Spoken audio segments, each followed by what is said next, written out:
জায়েদ খান উনি ডিগবাজি মারছিল। তো এই যে ফার্স্ট আমাদের স্টেজে ডিগবাজি এবং আমার সামনে এইটাই অনেক আলোচিত হয়ে গেছিল। সে যেটাই করুক তার এটা ডিগবাজি তার কাজ, আমার তো কাজ না। আমরা ফ্যান হিসাবে দেখবো, আমরা তালি দিব। অনেক সত্যি কথা বলেছেন, কারণ আমি যে রিয়েলিটি শোটাতে ছিলাম আমি কিন্তু উইনার হইনি। হ্যাঁ, আমি ওখানে আমার পজিশন ছিল 4 নাম্বার। তো সেই ক্ষেত্রে যারা ফার্স্ট ছিল, সেকেন্ড ছিল, থার্ড ছিল, তারা কিন্তু হারিয়ে গিয়েছে।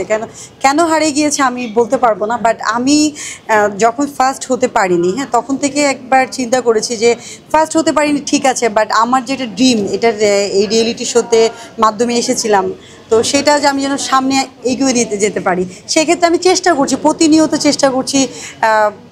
যেখানেই ভালো একটা র্যাম্প শো হোক সেখানে আমি অ্যাটেন্ড থাকার, এবং ভালো একটা ফটোশ্যুট হোক ওখানে আমি থাকার আমি চেষ্টা করেছি। আমি আমার পরিশ্রম করেছি, মোট কথা আমি পরিশ্রম করে এ পর্যন্ত আসছি, এবং আমার সঙ্গে যারা ফার্স্ট সেকেন্ড ছিল আমি নিজেও ওদের এখন খুঁজে পাই না যে ওরা কোথায় গেল। আর আমার জাস্ট ছিল অঞ্জনা ম্যাডাম ছিল, জায়েদ ভাই ছিল, তবে জায়েদ ভাইয়ের মাধ্যমে আমি ভাইরাল হয়েছি। জায়েদ খান বাংলাদেশে এখনও আসতে পারতেছে না, কিন্তু বিদেশে খুব ভালো কাজ করছে, এবং বিদেশ থেকে জায়েদ খান আমাকেও নক করেছে যদি সম্ভব হয় তার সঙ্গে কালচারাল প্রোগ্রামগুলোতে অ্যাটেন্ড করার। কারণ জায়েদ খান ভাইও জানে যে তার মাধ্যমে মানে আমার অনেক নিউজ বের হয়েছে, এবং সেটা নিয়ে কন্টিনিউ কথা বলে।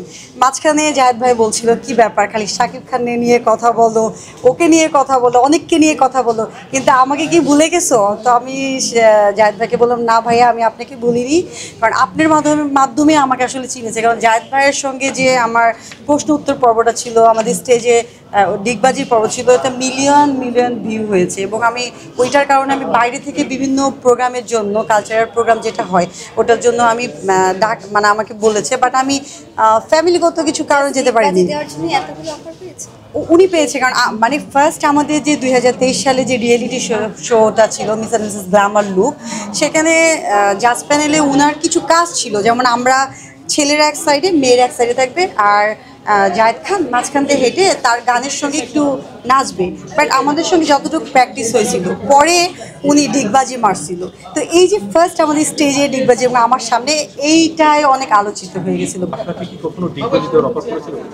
না, আমাকে কেউ অফার করেনি। আমার যেহেতু জায়েদ খান আমার বিগ মানে ফ্যান, আমি ওনার বিগ ফ্যান, এবং আমি টিচার হিসেবে খুব সম্মান করি।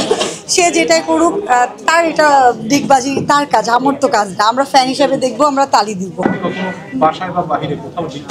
না না ভাইয়া, আমি ডিগবাজি দেওয়ার চেষ্টা করিনি।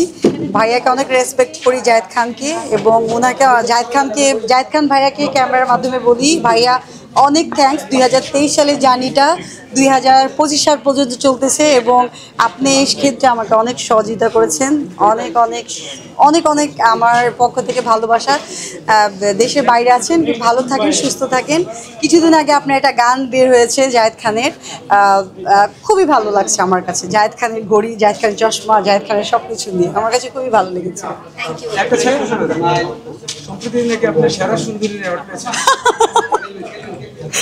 সরি টু সে, কোন অনুষ্ঠানে সেরা সুন্দরী অ্যাওয়ার্ড পেয়েছে ভাইয়া? আমি অবশ্যই, আমি আল্লাহ আমাকে যেভাবে বানিয়েছে আমি অবশ্যই নিজেকে সুন্দরী মনে করি, তবে সেরা সুন্দরী কি জানি না, তবে আমি অবশ্যই নিজেকে সুন্দরী মনে করি, কারণ আল্লাহ তাআলা আমাকে যেমনই বানিয়েছে আমি খুব খুশি, হ্যাপি।